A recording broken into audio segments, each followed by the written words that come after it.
Hello. What's up, Hello. everybody? What up? What up? Welcome into NFL Week 4. Yeah, episode 4. The THF Extra Point podcast. How's everybody doing this week? How are you guys feeling about the season so far? Cowboys are better. Maybe. Not Kind of. amazing. They didn't look that great, but they're Is it the better. Cowboys are better? Yeah, this is like the Cowboys look better. They Our look defense better done. against the Giants, yeah. Yeah, exactly.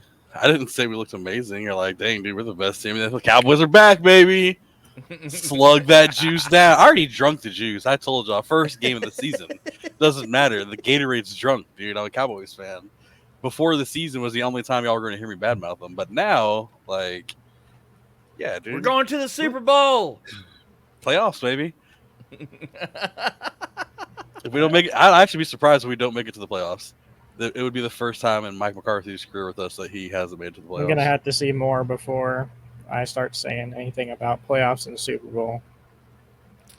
I will give them props, though. The way that they were playing against the Giants, they need to take more risks like that. They need to keep playing aggressive. They need to keep throwing the ball, taking deep passes, moving it with CeeDee Lamb, and see what happens with that, because we're playing too conservative sometimes before in the other games.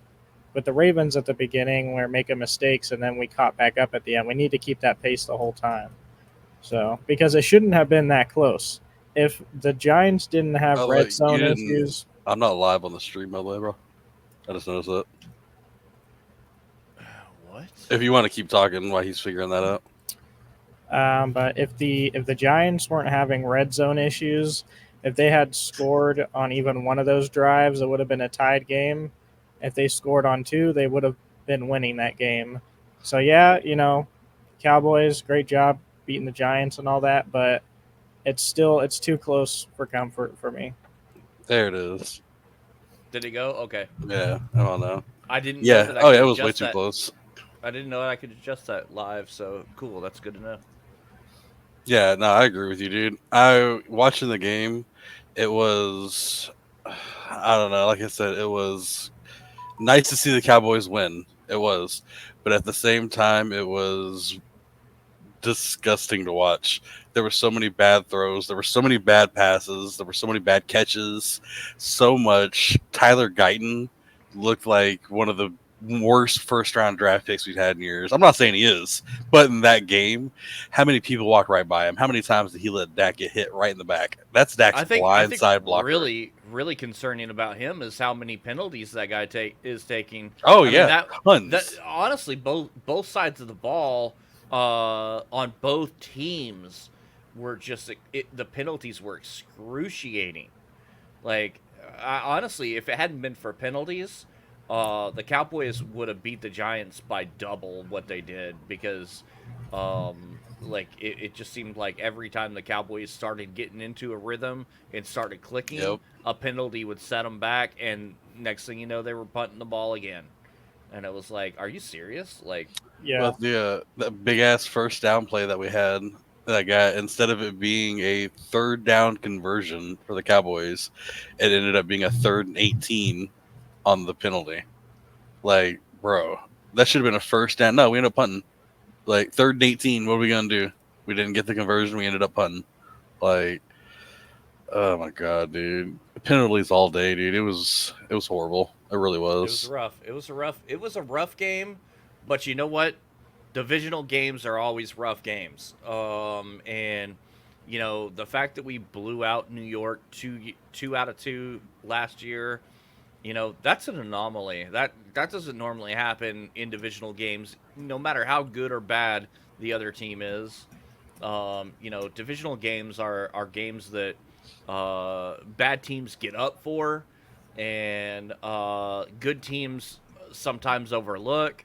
They're divisional games are hella unpredictable, Yeah. and a Thursday game no less. I mean, started on a short week. Our defense looks so horrible in that game too, dude. Our defense proved we're one of the worst in the NFL right now. They really did. They were looking They looked the best word I've used before about them, but it fits. They looked lethargic. They looked like they didn't give a shit to be out on the field. They really didn't. Well, get ready because we've got no Parsons and no Yep. Lawrence now going forward. But to be for fair, who knows how long? I mean, beside like the actual presence on the field, like Micah Parsons being that person on the field that you have to respect. Beside that, he's done nothing this year. I mean, in that game when he had injured, he had one quarterback pressure and then this one solo tackle behind the line. That was it. One tackle behind the line and a pressure. That's been his story all season. The thing about it, though, with Micah Parsons is he's one of those players that he might not contribute in stats, but the fact that he garners the attention that he gets because of who he is and how good he is. That sometimes alone, it's kind of like when JJ goes out there for the Vikings and he doesn't have a great game. He doesn't catch 150 yards in 10 passes, but you know what? The entire freaking time, the defense had 2 people on him. And that's how Micah Parsons is. That's what I said. Beside that fact, he still has that. Yeah, so he gets a lot of pressure still. Lots of double teams. That's what I said. Beside that pressure, though, the respect that he gets because of who he is. Beside that, what are we losing? We're already one of the worst defenses in the NFL. He hasn't been doing much. What are we going to go from the 30th to the 32nd, the 31st? Ooh, be careful, man. Be careful. I think for as bad as our defense has looked so far, all the pressure's on the offense now to keep up because I think we're gonna see lesser teams score more. Yeah, because credit to our defense. They held them to 5 field goals in that game, which is nuts. But any other team, dude, I almost want to say Carolina would have went out there. Broncos would have went out there and scored at least 2 or 3 touchdowns on those drives. And all it would have taken was one more touchdown. They could have beat us. That's it. Like, dude, the only reason we won is because it was the Giants and Danny Dimes went out there and looked like Danny Dimes normally does. And couldn't pass against. I mean, he threw against us. We couldn't score against us in a red zone game. A lot of people said that he had one of his better games. Yeah, he passed a crap ton against us, but our red zone D shut him down. They didn't score shit on us. He couldn't. Yeah, I mean the Giants have been having some red zone issues. It looked better last week, but I think it was just because of the matchup. I don't really think the Browns are that good. But if they keep cooking like they are and progressing and getting better, especially with what's going on with Neighbors, that game might end up a little bit different there. So, yeah, honestly, it sucks that it was that close, and we're gonna lose so many people on defense the coming weeks. I'm kind of scared to see what's gonna happen the following weeks. To be honest, I'm not gonna lie. I'm a little nervous on where the Cowboys go. They so far haven't been up to par from last year. We kind of knew that going in because they had lost so many pieces in free agency, and but now we're losing even more to injury, and so makes me nervous. Honestly, 2-2 doesn't leave you a whole lot of room for error in the next 4 or 5 weeks while these injuries take care of themselves. And honestly, who would have been looking at the next game, looking at the Steelers, going, man, this is going to be a tough game. Who would have thought at the start of the year anybody would be looking at, all right, Cowboys week 5 versus the Steelers. Who do you think is going to win? Yeah. Cowboys. Duh. Just like you're talking about. Here comes week 5, and it's Cowboys versus Steelers. The 3-1 Steelers versus the 2-2 Cowboys. Who do you think is going to win? Yeah, this game is this ain't a gimme game anymore. Most people might have thought that week 5 for the Cowboys was a gimme preseason. Well, not anymore. And you know what? Looking like a freaking beast. Steelers are always kind of a tough game for us anyway. There's just a lot of history there. Yeah. It's another instance where there's kind of that built-in history rivalry, historic rivalry, and like players tend to get up for that, and so Oh, it'll be crazy. It'll be crazy. I just realized I didn't set my my tags and everything. That's why I appreciate the birthday wishes. I think my notification went out and said it was my birthday again from the birthday stream yesterday. Nice. But yeah, I mean, I'm not all the way down on the Cowboys, but I don't know if we're gonna win this coming up game. I think I might pick against them. Like this, the way that we've been playing against the Giants, I think the Steelers are a much better team. I think their defense is much better. So if we're playing like that against the Giants and we're losing people, then I don't think we're gonna win it. I think Fields almost plays if he can actually get his shit together. I feel like Fields is a poor man's Lamar Jackson. He doesn't have quite the arm. He doesn't have quite the legs. He doesn't have quite the talent, but he plays like Lamar. He runs a lot. He throws on the run pretty dang well.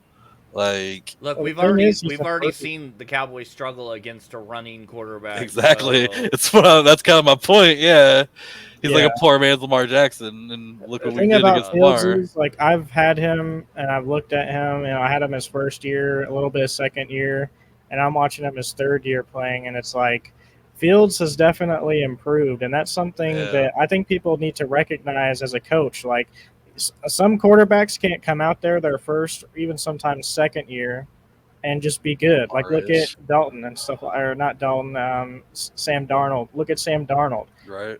Everyone thought he was a fall off, and then he came back. Look what's happening this year, and now you're seeing Caleb Williams struggle a little bit on the Bears. He's doing a little bit better, but you're seeing him struggle a bit, and then you're seeing Fields kind of play better, and you're like, damn, I wonder if it was the Bears after this time, wasn't just Fields being ass.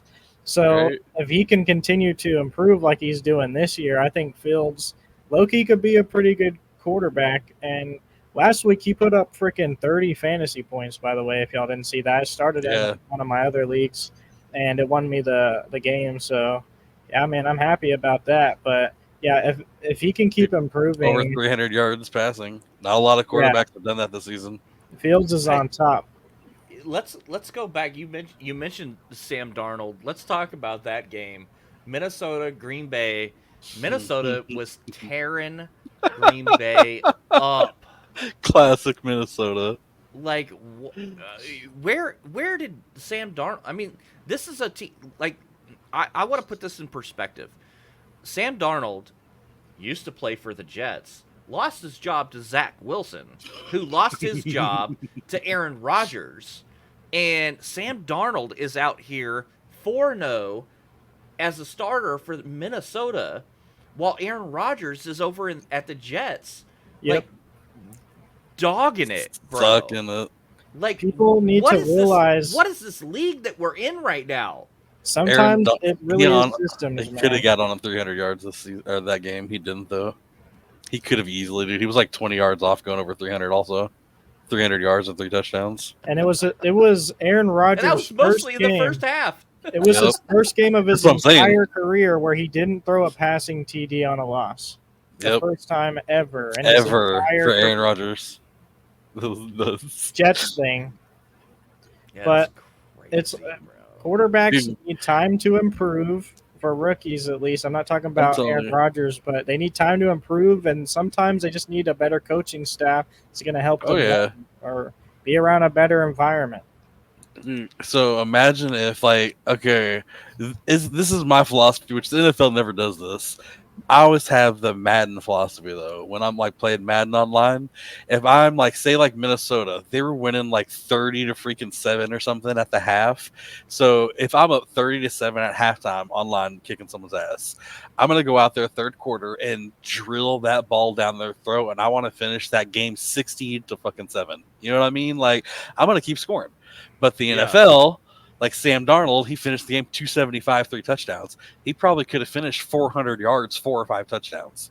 But they pulled the brakes because they were kicking so much ass and let Green Bay catch back up a crap ton in the fourth quarter. But Well, a lot of it has to do with you stop pushing the ball down the field, Yeah. trying to run out the clock. Defense gets I'm I'm tired. saying, screw that, dude. Yeah.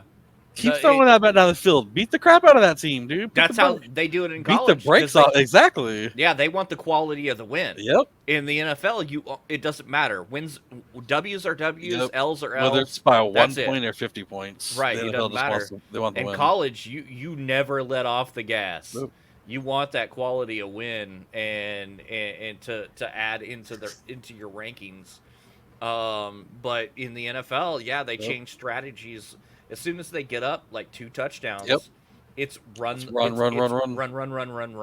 run out the clock, get the game over, get out of there with as little damage as you possibly can, as little That's injuries. why the Dolphins last season were amazing to watch. Too bad it didn't succeed and keep going, dude. But they were amazing to watch last year. The Dolphins putting up 70 points and crap like that with Tyreek and Waddle side to side.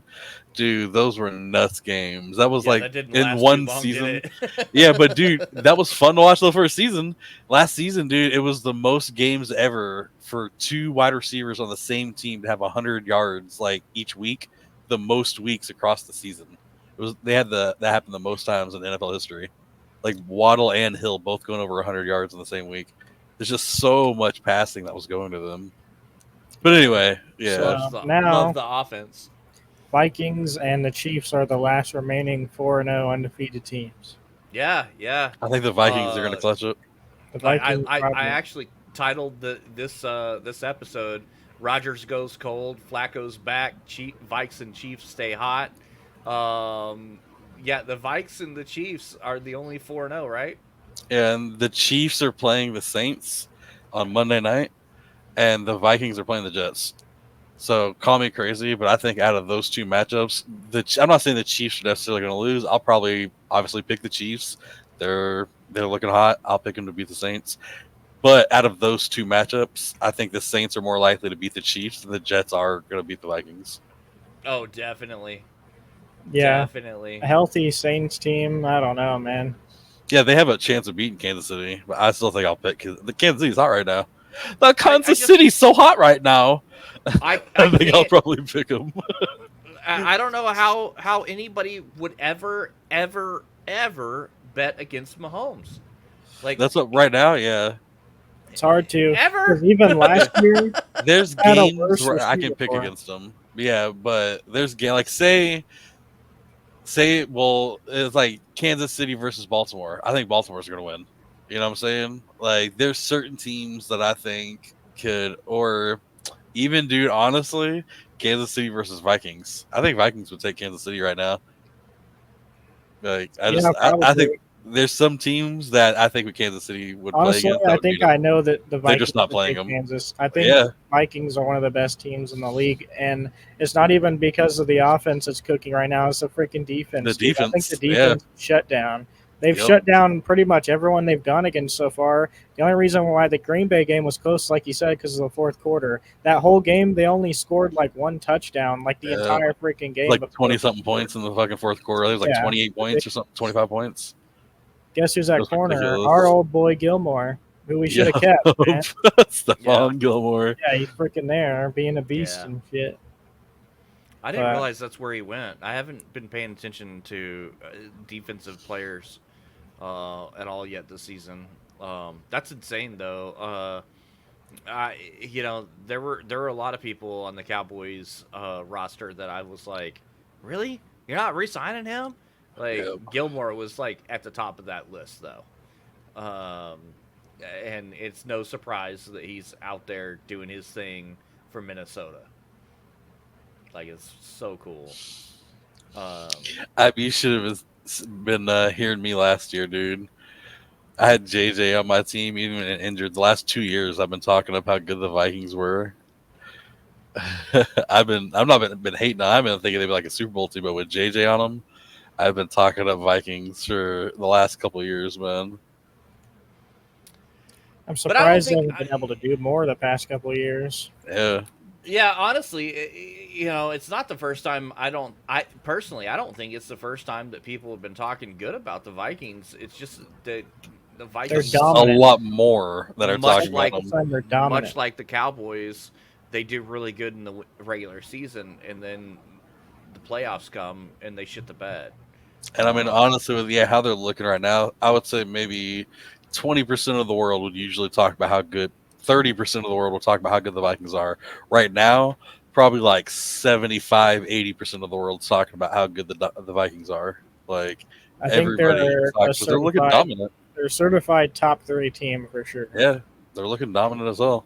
But you just go back to the last few years, and in just last year in our podcast, I bet you we probably talked about Dak Prescott and Kirk Cousins being like the mirror image of each other. You know, great regular season, terrible playoffs. You know, we probably talked about it like 3 or 4 times last season. So, I mean, we talked really good about the Vikings in the regular season, but not so much in the playoffs. That's all. Well, That's always been the They, difference. And they we'll didn't see. have Sam Darnold last year. Yeah, we'll see. We'll see if this All they had was the Dominator. they weren't how far this spanking good goes. teams. They didn't spank the 49ers and spank Green Bay like that last year or the previous year before that. They were beating on like decent teams or bad teams. It's like off rip, man. 49ers, like, I did not. That's when people open their eyes, like, okay, we need to pay attention to the Vikings right now. There's It's some teams that when insane you to see. beat, everybody looks at them and goes, oh, okay. Oh, they beat Kansas City? Oh, they beat the 49ers? So they Yeah, beat Baltimore? none of us picked that. Yeah, None of us picked you're like, oh, crap, okay. Yeah, yeah, it's kind of crazy. the Commanders too. I want to give props to the Commanders Uh, because I they're said it freaking before the cooking. stream. I'm jumping on the wagon, dude. I hate to say it. Dude, I did not expect the Cardinals to get beat out like that. The Commanders are motivated more than ever to just kick everyone's freaking ass going into the season with a new quarterback that's playing pretty decent now. A lot Pretty better, damn honestly, than I decent. thought that they were going to do off rip. I thought it was going to take him a little bit longer to, develop as a quarterback, being a rookie and all that. But now they're starting to get Terry McLaurin more involved. You know, their running backs getting TDs there. They're pushing it down the field. Defense is holding up. It's Jaden hard. Daniels last week, 2 incomplete passes. Jaden Daniels this week, 4 incomplete passes. He's thrown it over like 55 times in the last 2 weeks, and he's had 6 incomplete passes. Yeah, I got some. That's nuts. I got some Yeah, he's beef doing great right firestorm now. right now. Why the hell did you drop Terry McLaurin, bro? That I just don't understand why you would drop Scary Terry on that offense. I knew he was going to Yeah. cook the next week, and he did. Houston picked him up for free over my waiver pick, which I didn't want to say anything because maybe people wouldn't see him, but a lot of y'all did. I'm like, why did you drop him? I don't understand. Jaden Daniels starting to cook. That's their wide receiver 1. He is going to be a really good flex pick for Q all season long now, but I don't know about that one. But yeah, the Commanders, honestly, to me, they already look like a playoff team. It's not easy to go out there and beat the Cardinals like that. Yeah.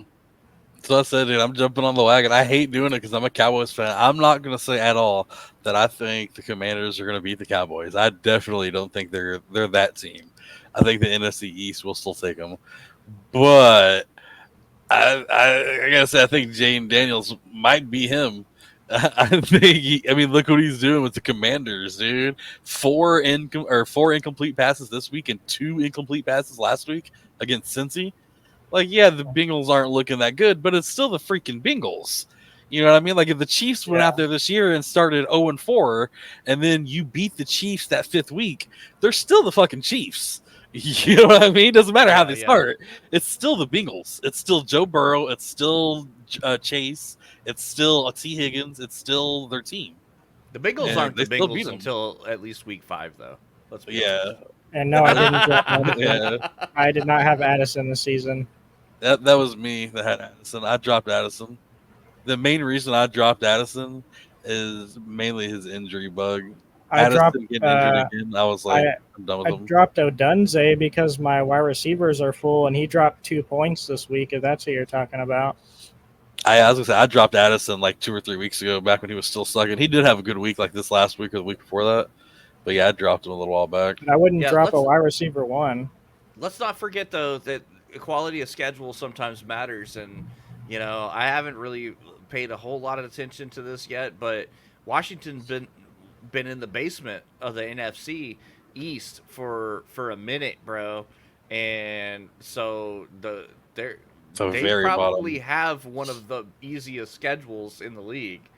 Let's not forget that they had a dismal schedule, or I mean a dismal record last year. Um, they're another team that it's gonna take more. It's gonna take more for me to jump on that bandwagon. I'm not jumping on Washington yet.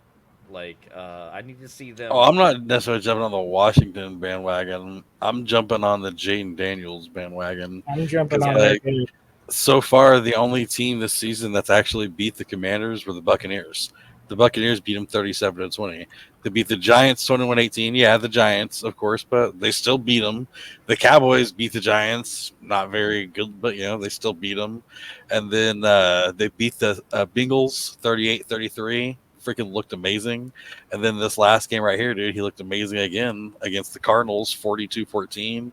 Like, And the yeah, Bucks was dude, like his first game out, wasn't looking it? good against some I team. mean, Yeah, yeah, that yeah, game it was was terrible for him. He wasn't throwing at all. He exactly. was scared. But then That was after that was his that, very first game. that Giants game kind of broke in a little bit. He was like, Yep, okay, get in the group. And then after that, boom, 38, boom, 42.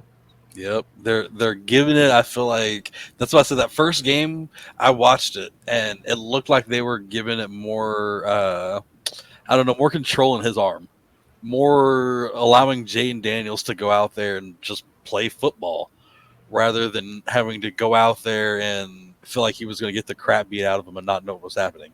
The first week or two, he looked very confused. Like he didn't understand what was happening around him. And then that third game, he looked really good. He looked like he was in control. And then the fourth game, like this against the Cardinals, he looked really freaking good. Like really good. Again, Yeah, like he was in control of that on a game. team that's hot, too. Like the Yeah. Cardinals were hot coming that game. And obviously, there's some complaints I got about their offense and what they were doing there. And they don't got, McBride when they need him. So, and that's going to make a big difference because he is a really good tight end. I think he's one of the best tight ends in the league. So, not having him on the offense is going to make a difference. Same thing. It's like when they start getting crushed for some reason, Kyler Murray forgets that Marvin Harrison Jr. is like the best rookie wide receiver besides Malik Neighbors and just doesn't give him the ball. I'm like, dude, throw it to him. He's gonna catch it. He's good. No matter, even if you're deep threat or deep ball actually isn't that good, he's gonna Well, catch the ball. He's freaking Yeah. Marvin Harrison. Cardinals are another team that, let's not forget, they've been in the basement of their division For a long for the last time. couple Yeah. years too. I know Marvin I'm on Harrison the is flip supposed side. to be the I'm not second on the coming of Cardinal Christ, bandwagon yet. yeah, yeah, they're doing better, but they've also another team that's benefiting from their schedule. They're gonna need to do more to prove it to me that they're legit too. I actually picked them against Washington, and you see how that turned out. I But feel like I almost there's sometimes I naturally will be looking at the pick'ems and be like, let's see, Washington versus pick the other team. Okay, then this one is Yeah, just by habit. The past yeah, like by habit, I don't even think about it. It's just like that's naturally what just made pick the against Arizona Washington. Washington pick for me so Yeah, hard. I was Because like both Washington, Arizona. Oh, normally Arizona. I would pick against both of those teams. You know what I mean? But they're playing each other, so I got to pick Exactly. one. It's like, ah, damn. And I should have, because I did watch a lot of that Washington game in week 3, and yeah, I probably should have picked Washington for this one. It would have put me in a better position than the Pick'ems this week too. But Dabs was the only one of us that picked Washington. I honestly didn't even know Dabs picked Washington. I would have called him nuts. Yeah, it's definitely going to change after this week. Houston was saying, is Daniels the new CJ Stroud? I don't think so. They're two completely different quarterbacks, but maybe as far as like what he did his rookie year type of CJ Stroud, yeah, I think so. I think Jaden Daniels is going to be the best rookie quarterback this year by far. I think Jaden Daniels might be rookie of the year if he keeps playing the way he's playing. I think he's definitely going to be rookie Or of the year. Neighbors is Neighbors. Neighbors maybe also, yeah. But that's putting up a lot. that's another position. That's another voting thing that typically ends up going to a Quarterbacks. quarterback. That Yep. they're kind of favored in that category. So, And he's rushing the ball too, and rushing quarterbacks tend to get favored also for like MVP style picking Neighbors things. is going to have to do something super special to get that title. But they're both on track. They're both on track for sure. I can't think of anybody else that through 4 weeks. It's too early, but through 4 weeks, Neighbors and Daniels are definitely at the top of the list for Rookie of the Year. Gotta be, right? Yeah, for now, I would say they're probably the top two. Marvin Harrison right under that, just because of his situation. If they start feeding him more, it might be a little bit different later in the season. I really do feel like he's good enough to compete with Neighbors for that, but it's just, man, he's getting the most targets out of like any wide receiver in the entire league. Like Jones doesn't know what to do, looks over to Neighbors, throws it. Doesn't know what to do, he's gonna rush the ball, give it to him on a trick play or something. Yeah. Hits him on everything, man. It's crazy. He's How just about getting that? so much volume. How about that Rams Chicago game? We were most of it. Everybody was wrong on that one. That was I didn't see Chicago beating them whatsoever, dude. Chicago's offense looked not like Chicago's, which is good for them, dude. But they didn't look like the normal Chicago game. I don't think I even caught any of that game, so I don't have a whole lot to say about it other than the fact that I had it obviously- on the side, and it was a lot of, I don't know, it wasn't very exciting to watch whatsoever because a lot of the exciting shit kind of happened on the ground. There was a couple big plays, kind of, but I mean, it was just, I don't know, it was a lot of field goals on one side. It was kind of like the Cowboys Giants game. They won, yay. I don't think the Rams scored a single touchdown all game. Like they might have scored one. I don't think they did though. Maybe Kyron got a TD. Kyron did. Yeah, so I was like, I knew for a fact they didn't throw for towards one. the end. Okay, yeah. So I was like, wow, it was a game. Kyron's like CMC, bro. He never doesn't get a TD. It's like at He's some always point in gonna the get game, that he's going to one, get the dude. freaking touchdown, man. Yeah, Stafford only 224 Yeah, interception, no I had that touchdowns. jackass Stafford over on 2 touchdowns or 1.5 touchdowns. I knew he threw for 0 because he got me with fucking 0 touchdowns. Kyron just short of 100 yards and a touch, and that was really it. I mean, like that was I mean, those guys again, like we said the week before when they played San Francisco. It's kind of like the injury bowl, man. They're beat up. They are beat up. Yeah, really bad. If they lose Kyron, it's gonna be so freaking bad for them. It's gonna be over. They're gonna wait the white flag. Terrible. They're gonna be my fantasy. They cannot lose Kyron at all. I just want to say real fast too. I actually watched the Jacksonville Houston game, and I was so happy for about 99.5% of that game. And then when they scored that effing touchdown with like 10 to 15 seconds left in the, I think it was like 15 seconds left in the game, and he actually scored that touchdown and Houston won. I swear to God, guys, I was like, I called it. I told you Jacksonville was gonna win. I told you. I was the only one that picked Jacksonville. And then they scored the touchdown and won the game. You gotta remember who the Texans are, man. You gotta remember they can come back. I know, but it was like, dude, that would have been a good call. I just had a feeling that Jacksonville was going to win, dude. And literally, it was like 15 seconds left in the game. That they divisional still, dude. Yeah. Texans they need to step it up a little bit because, like, yeah, they won that game, but it shouldn't have been close. They're way too good for that. They need to play a bit better. CJ Stroud, at some points, I see flashes like, all right, he's playing really good right now. And then I see him do something. I'm like, bro, what the hell's going on? Like, they need to get back in the groove again. But Can we talk about the fact that Trevor Lawrence is one of the highest paid quarterbacks in the league? Yep. And they're 0-4. This Yep. is They're having a Brian season so far. ouch. Sorry, I got it in my head here. Man, my head is just. Like I feel like people are starting to talk about it a little bit now, but how have we not already been talking about him, Trevor Lawrence? Like that he's supposed He's to be one of so many super overpaid quarterbacks that are doing nothing. I think he's just slipping under the radar. I he think is most people look at Trevor Lawrence and the first thing in their head is, "Oh my God, that's ugly," and they don't think how much is he getting paid. You know what I mean? So it's Forget just about it it. slips their mind. They don't want to talk about it. They feel bad talking about it with him. it's crazy how he Oh, slipped through the good for you, cracks though. Trevor. You make that money, buddy. Good for you.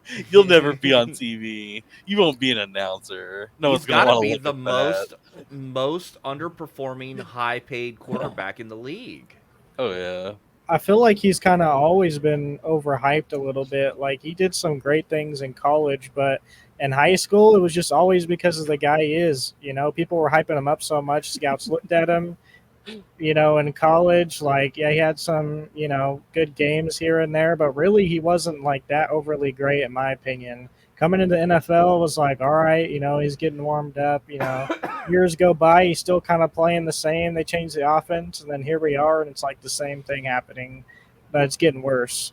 So, and now I'm kind of hearing that they're gonna potentially trade over Christian Kirk, so it might just be Brian Thomas, my boy, is the number one wide receiver there, and I guess they're gonna try and do something with that. If But they whatever trade it off is, Kirk, I don't I know. don't know what's my That's favorite they've there. got to go. You can't get any worse than 0-4. But I mean, like Kirk is a decent weapon. he is, but Yeah. I would be kind of happy about it. From a fantasy perspective, I really hope they trade Christian Kirk. That would be a steal for Brian Thomas on the year. But Well, for I have Christian Kirk in Kirk another league owners, too, and I'd love to see him go somewhere where he's gonna get peppered. You know. one of the places though I've been hearing that people say he might end up as a Steelers. So if he ends up as a Steeler, I'm not really sure on how that production is going to be for him. Ooh, that's I rough for don't. me too as a Pickens Yeah, owner. Like I kind of like the production that Pickens has had. yeah, and that's like his production now is like solid, but it's not super great. And then you add Christian Kirk on top of that. I don't know about that. Maybe a flex option sometimes, but I think that not turns going to them be both super into a consistent. flex. Yeah, it definitely does. I mean, Kirk's already kind of like that. He started playing a little bit better, but Brian Thomas has been the alpha receiver so far this year. Hey, can I start him on Ross St. Brown at quarterback? Yeah. That was awesome. That was so awesome. Dude. I actually saw that play live because we were in the Doobie Den having our little Monday Night Football watch party, and that's a channel in the Discord, by the way. If you're not in the THF Hub Discord, I highly recommend it. But yeah, I was in there and I saw that, and I had to do like a. It wasn't a double. It might not have been a triple. It was like a quadruple take. Like, wait, what? That's Goff going up for the. What is Yeah. happening? I love the way that they run the Lions offense, dude. It's always just fun to watch a Oh, Lions yeah. game. Always. They are one of the most fun offensive teams to watch. And They haven't been as entertaining this year so far, but that was definitely an entertaining game. they usually are pretty fun to watch. And Going for it on also, fourth, crap like that. I put this out on X, formerly known as Twitter, um, uh, during that game. Did they not have the best uniforms in football right now? That black and blue uniform Looks they were pretty wearing good. on. Oh, dude, Yeah, it looked pretty damn good. that was a sick combo. I would love to see the Cowboys do a black uni like that, man. The black on black with the navy blue, silver trim. Oh man, the Lions uniforms, they look good Monday night. Mhm. No, they look good. Yeah, solid for sure. And while we were talking about the overpaid quarterbacks, by the way, I just want to point out that Joe Burrow, by the way, is making $55 million a year to take his team to 1-3, along with Trevor Lawrence, who has no wins right now. So Joe Burrow's getting hella paid right now to do absolutely nothing as well as Tua getting paid to be injured. Jordan Love, who is looking good coming back off of it, though. Like, they're all making over $50 million a year to do, to get out. subpar. Jalen Hurts is making what, $51 million a year right now. He's missing AJ Brown a lot right now. Yeah, Jalen Hurts, man, looked. What was it? There was like You 2 guys are minutes just left in making the a third case. quarter. You're and making he a was case at- for Dak's $60 million right now. Well, He's I leading the mean, league in yards, right? I'm saying, yeah, right. And he throws a lot, doesn't do much else though. Kyler Murray, $46 million a year. He's looking better this year, but I mean, Deshaun Watson, $46 million a year. Like, there's a lot of quarterbacks out there that aren't doing much right now. I mean, Daniel Jones, $40 million a year. Imagine paying Danny Dimes $40 million a year. Yeah, the Giants are hurting looking at that number. Yep. What are we given? What are we? Purdy's gonna be due for a contract this year. What kind of contract is Purdy getting in the offseason? Honestly, I didn't think he was going to get much. And then he's had a stellar game. And if he keeps that shit up, I think he'll get a big contract. Why wouldn't he? He's been to a Super Bowl. If Dak gets $60 million and Purdy's been to a Super Bowl and he's having a year like he's having right now, why wouldn't Purdy get $65-70 million? So you think Purdy's going to reset the market? Maybe if he I guess it definitely throughout depends the whole on what season. he does this year. Yeah, if he plays through the whole season like he has, if he carries them to the playoffs, if he takes them to a Super Bowl again, yeah, well, why wouldn't he? Just look at like you said, look at the price of the market. He's Like, better than all of them statistically. Why wouldn't he deserve more? Think about this too. He's down his biggest weapon, which is CMC, and they're still winning. So if they He's still playing perfectly fine. If they're somewhat successful, and go into the playoffs and deep into the playoffs, even if they lose the NFC Championship, that's still enough, I think, to get Brock Purdy a huge freaking contract. Oh yeah. I mean, listen, this last game, Purdy threw for 288 yards and a touchdown. And yeah, he had interception, but shit, almost 300 yards. And then in the game with the Rams, again, it was a loss, but Purdy walked out there 292 yards, 3 touchdowns, no interceptions. Like, Purdy's looking good in these games, even whenever they get losses, even if their defense is letting them in. Purdy's doing good. You know what I mean? Like, he's getting his shit. The other game, 319 yards. He's going out there. Yeah. Lobster says 58 million. 58 million. Yeah, but he's really consistent. And like you said, this is without CMC. A lot of people thought, including me, I was one that said at the start of the year, he was completely surrounded by talent. He still is, but he doesn't have he has a good, Jordan Mason is good, but he doesn't have the best running/catching running back in the NFL. I don't think necessarily CMC is the best running back in the NFL. That's probably like Derrick Henry or somebody. But the overall in a PPR league, I think CMC is the best running back in the NFL because he is amazing in the catching game. And taking that away from Brock Purdy, I thought Purdy was going to trash it. And Purdy is acting like he isn't even like CMC who. Doesn't even matter. You want to hear a little bit of a hot take? I think if they start Joe Flacco the next 3 games, I think they go 5-2 easily. The Colts with Joe Flacco are schmoving. They have, honestly, a pretty talented wide receiver group. Yeah. And with Joe Flacco there, they look like they were pushing it down the field. And Anthony Richardson's great on the feet, but he hasn't been doing that well in the passing game, man. I was just saying, I said last season, dude, when Joe Flacco got his contract and he looked amazing and all that shit, I said at the end of the season, I said Joe Flacco will be back probably again for one more year somewhere. Somebody's gonna need to sign Joe Flacco, and he's gonna do good for somebody. He didn't Yep. look amazing, dude, but 168 yards and 2 touchdowns. Yeah. Shit, dude. I mean, He did what you needed. Look, I I know, said I like, said last year that when he did what he did with Cleveland, Yep. I thought for sure, and I was very passionate about this opinion, that Flacco wouldn't sign anywhere where he wasn't the starter. he Yeah. should be the And starter. Yep, then he 100%. signed in Indianapolis, and I was like, what, why is he signing? You know, like I didn't understand why he was. I thought agree with I you thought on the that. Browns were stupid for letting him go. You can just see the difference on the offense, just like when Andy Dalton hopped in, for the Panthers. You can just see them click all of a sudden. It's like, oh my God, where has this team been? It's a freaking quarterback issue. When you have I that don't. much potential and the kid ain't doing it, a veteran could go out there and make a difference. And You know, the they're not biggest going to win difference every that Joe game. Flacco is going to make on any team, and this is why I said he'll go on any team and get you some wins. The biggest difference he's going to make on any team is that, and I want the younger people, including you, Janu, I want the younger people to think about this.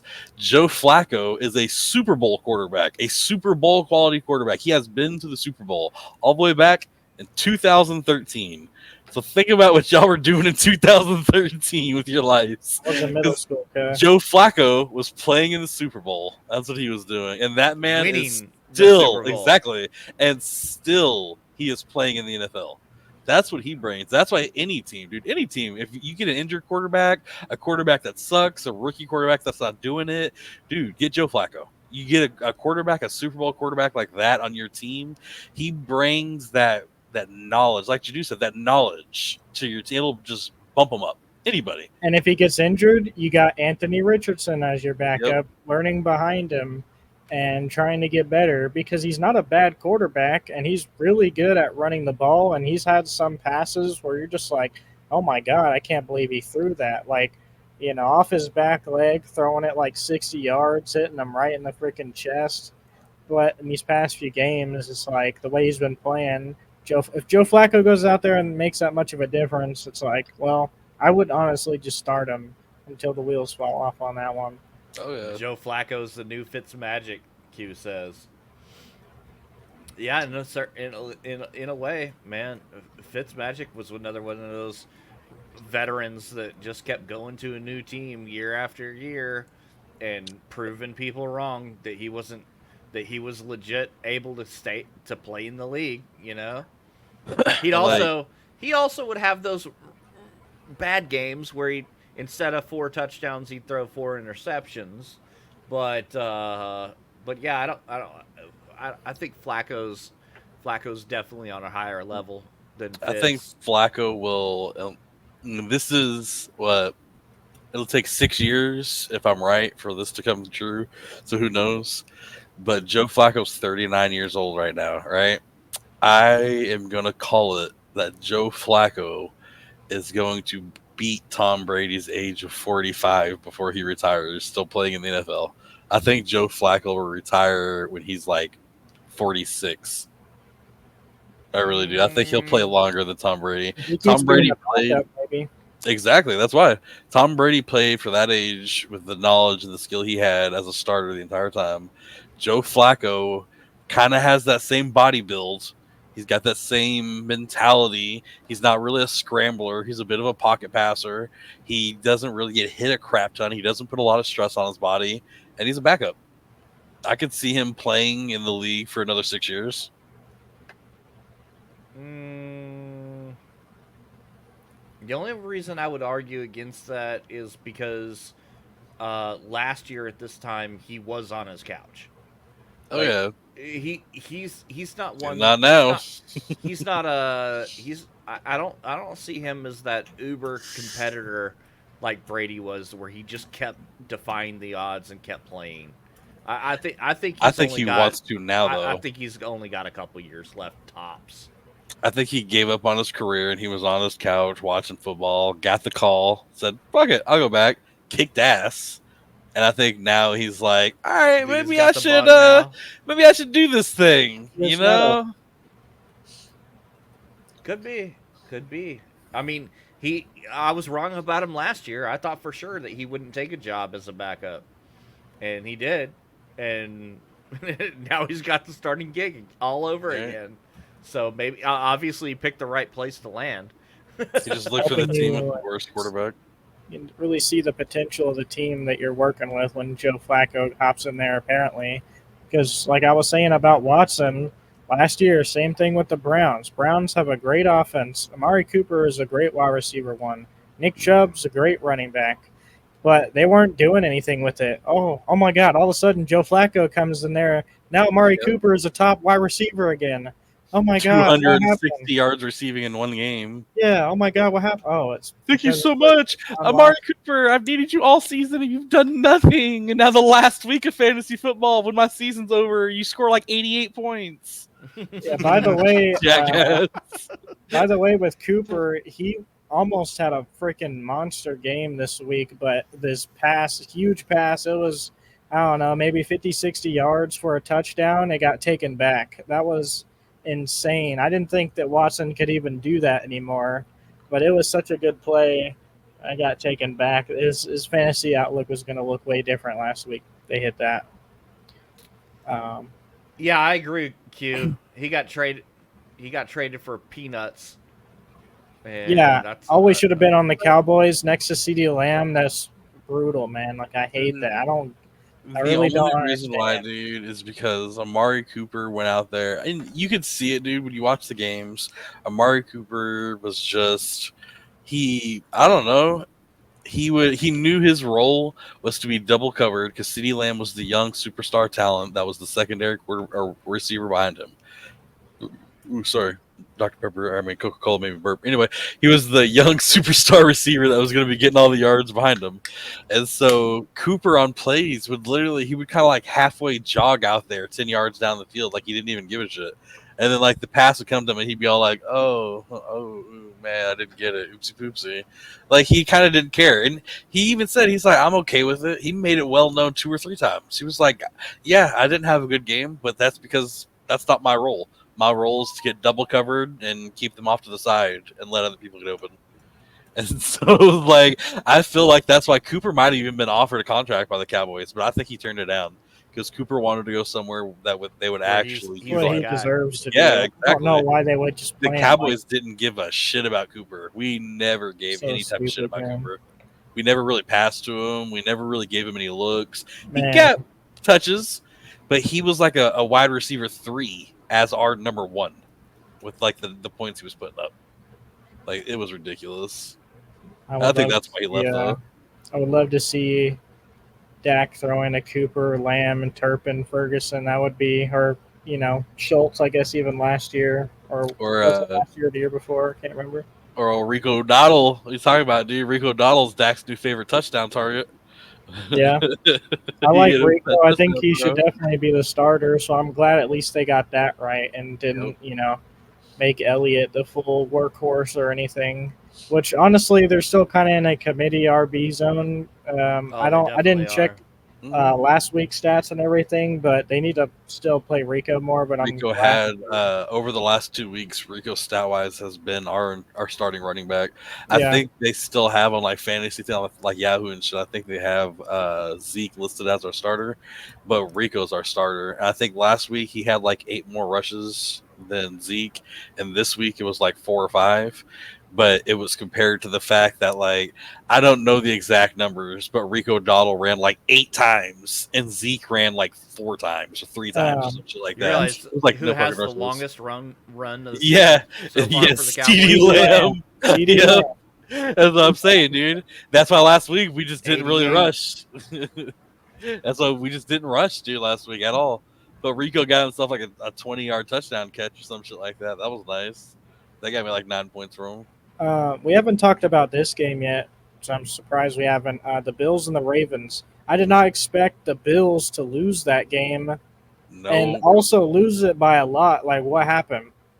So nobody expected that. I think only one person in our Pick'ems league even picked the Baltimore to win that game. And I think that was the guy from the UK. So that was wow.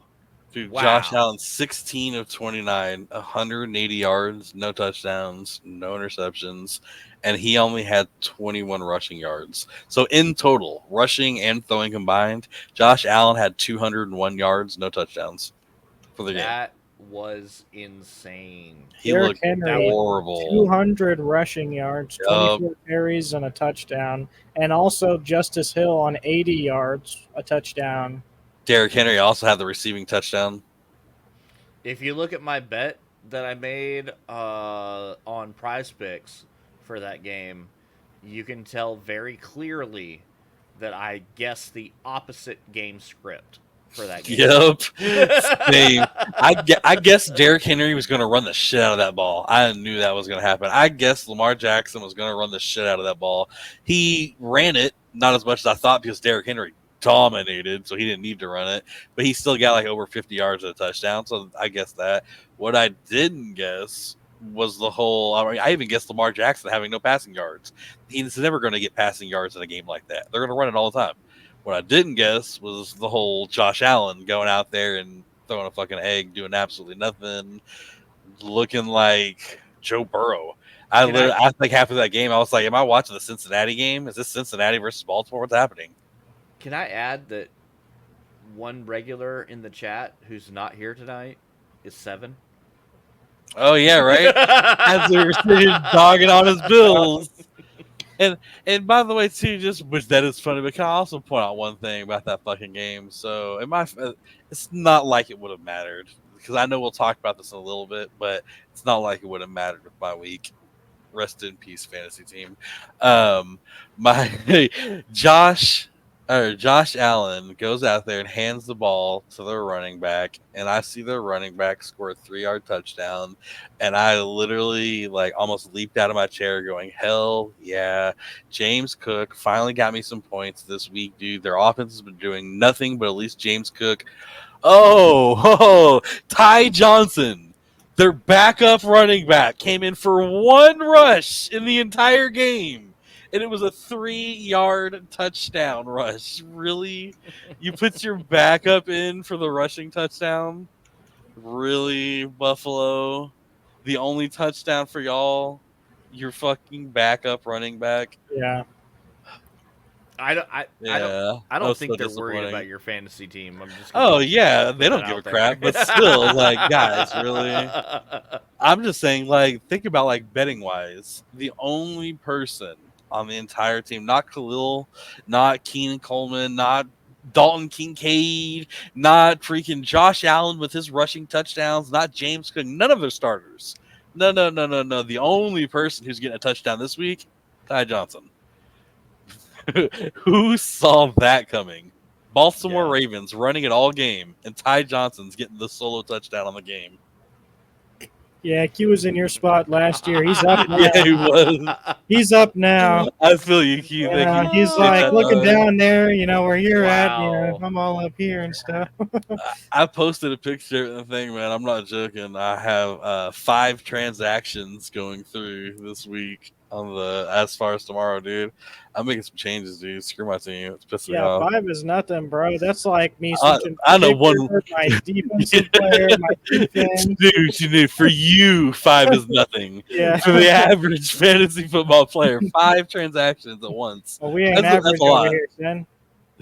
I just want to say that, like, 2 years ago, you were like the LeBron James of the league. It not necessarily like because you were, because of my starters, dude. Because of your skills, but more like because you were saying starters. Not just 1, but 2, but 3, but 4, 5 championships. Like, we're not here for just one. Like, that was you. That was you 2 years ago. Hey, it ain't over yet. I'm still getting more championships, okay? This is the career league, okay? Career league. My first year I played fantasy football was in this league, and I started off 0-4, and I ended up 8-8 at the end of the season, made it to the playoffs. So it's not over for you. I literally just played off the waiver because my draft was so bad because I was just picking random people. Like, I didn't know what fantasy football was. Like, I didn't know these people. I was like, oh, I remember this guy. it was bad. So I just played all off waiver. So it's like, it's Mine not is- over for you yet. My name of my team is just what really stubs the toe on it, dude. Like, don't get me wrong, too. The points for, I have the most points scored against me out of any fantasy team right now for our league. And I think I was talking to Arrow about it. I think it's like 127 or 128 points more than the next highest team. So, like, I have like I think it's like 777 points scored against me, and Nick or Lobster's the next highest at like 120 something points less than me on points scored against. And points for right now, as my name would also suggest, the Hurt Locker, I have the least amount of points scored for our teams. So even if I wasn't getting the crap stomped out of me by so many points scored against me every single week, I also ain't really putting up much points. Well, I mean, that's Speaking kind of of a good thing, Lobster. too, because you're getting them out the way now. Yeah, right. But dude, it was Speaking the of same. Lobster, Yeah, right, she's the Lobster one. getting beat. She's the one getting renamed this week. Thank you, by the way, for that. I appreciate that Lobster family looking out. Fire Yeah. shits, man. Fiery Ray, you were supposed to be my 0-4 brother. You fucking left me, dude. You left me. You left me here by myself in the dark. And it's whatever, dude. Whatever. It's whatever, Ray. Whatever. It's whatever, dude. It's whatever, dude. Is it whatever? It's whatever. It's whatever. That'd be It's whatever. fine. It's fine. It's fine. Well, Uncle Rico, he took first place in our league away from me with a whopping 247. Dude, I didn't even look at his roster. Who the hell Look at, does he he have? scored over 80 points or almost 80 points with two people. Look 'Cause at he the had game. Derrick Look at us real fast, dude.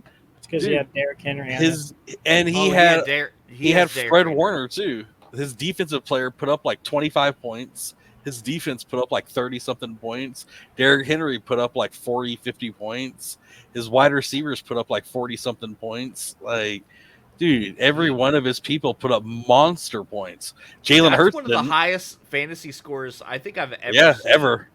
It's usually each season we try to see how many people can actually get over 200. And I think last year at the end of the season we had like 6 or 7 people that went over 200 at the end of the year. 247 is ridiculous. That is, I mean, he just destroyed it. Yeah, he scored crazy. almost 100 points more than anybody else in the league.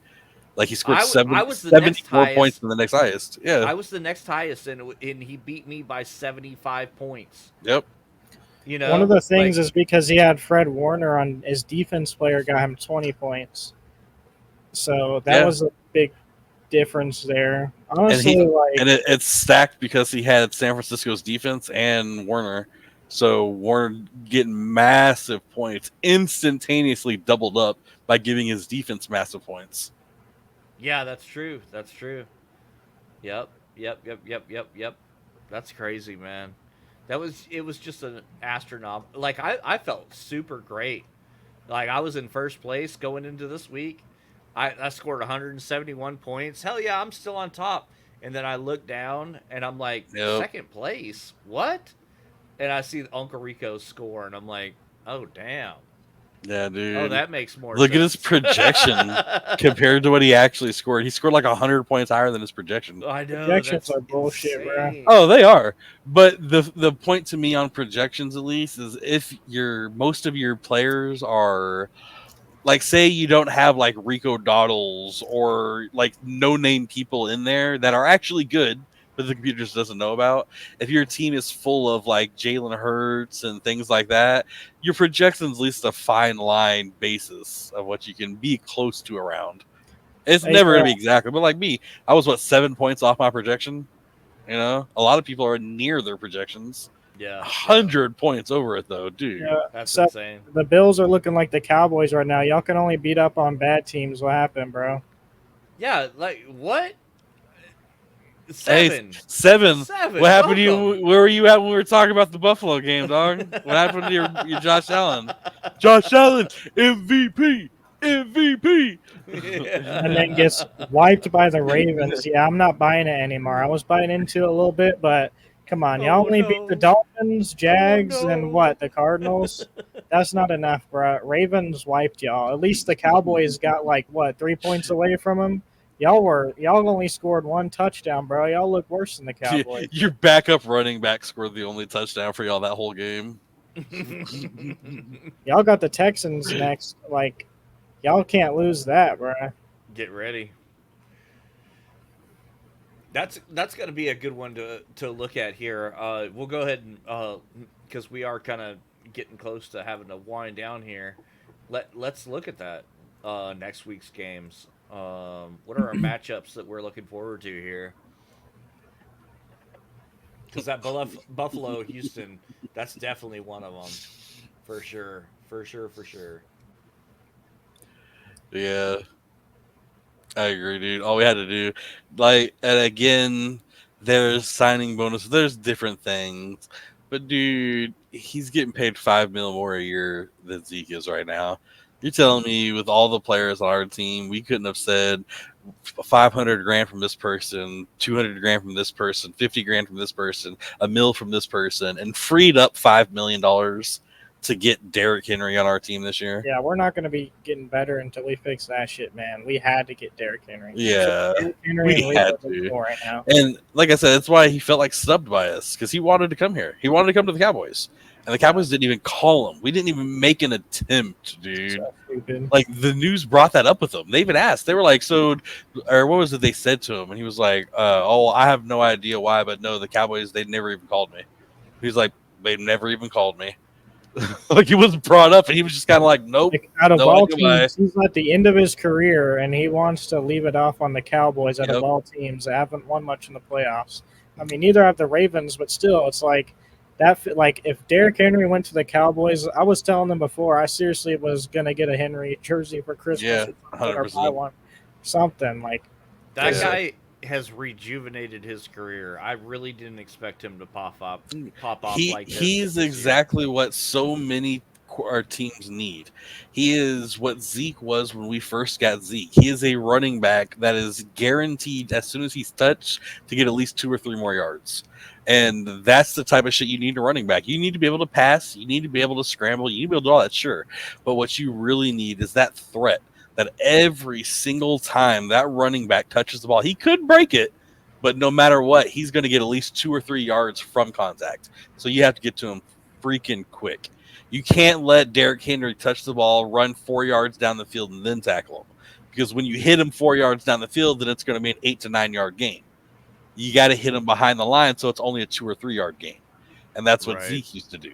Zeke used to be that way, where he would tuck his shoulder, get hit, and push an extra 2 or 3 yards before he actually went down. Zeke And that's was a what beast. every team needs that right now. They need a running back that has that threat, because then defenses have to go, is he touching it? Oh, shit, okay, he's not. And then they can back up. They have to make sure he's not touching it first, though. That was the thing. Zeke punished anybody that tackled him. Yep. And Derrick Henry is that kind of a running back. It was for like sure. 3 years in a row that Zeke led the NFL in yards after contact. You're going to remember every time you tackle Derrick Henry. They talked about that, dude. In the game against the Cowboys, they showed one of the commercials was playing on the side where he's like flipping the refrigerator and all that shit, the State Farm commercial. And one of the announcers was like, did you see his legs in that commercial? That's what's hitting those Cowboys players right now when they try to tackle him. It's like, dude, he got tree trunks for freaking legs. Even the He's commentators, did you see those legs during that commercial? He's one of the biggest beasts in the NFL. It's crazy. I miss when Zeke was like that too. Yep. That's what Zeke was like when we first got him. And then he once he stopped being that type of running back, he stopped being so good, because we're not a run first team. And if you're not a run first team, then you need a running back that can get 2 to 3 yards a run. That way, when he only runs it 8 to 9 times a game, he might only get 30 yards if he only gets 3 yards a run, but he's going to break it one of those times for 40 yards. So he'll end the game with 70 yards, which is pretty nice on a pass-heavy team. Yeah. But then Derrick, I did not expect that from Derrick Henry this year. I expected 70, 80 yards a game from Derrick and like 1 touchdown a game. I did not expect for him to be busted out 100-plus yards rushing, killing it in the passing game, killing it in touchdowns, dominating in long runs. That dude's looking like he's 20. Yeah, he's killing it. Is anybody giving any hope to the Jets going to Minnesota this week? No. No, I'm not. The only No. thing for them is the weird time schedule and it being in London, so maybe the Vikings won't win by as much. Oh, is But that a I London don't game? think there's any. Yeah. Yeah, it's at 8:30 in the morning. So Yeah, no. The only team Which, you can bet on in London is Jacksonville. by the way, guys, too, friendly reminder. This is my extra point. Just a friendly reminder while we're already looking at the games. With it No extra being, point yet. yeah, right. That's what I'm saying. With it being an extra, or with extra early game that early in the morning, make sure to wake up extremely early and set your lineups before the game. Because if you don't set your lineups before that game, it could really f you in the butthole. Yeah, or just do it Saturday night. I mean, Well, yeah, but there's changes. There's before game announcements on injuries and shit like that. That some people you have yeah, I to look don't out really for. have anyone from either team except Braylon Allen on my bench. So I have Conklin and Aaron Rodgers on one of my teams, and I'm just like hating myself right now.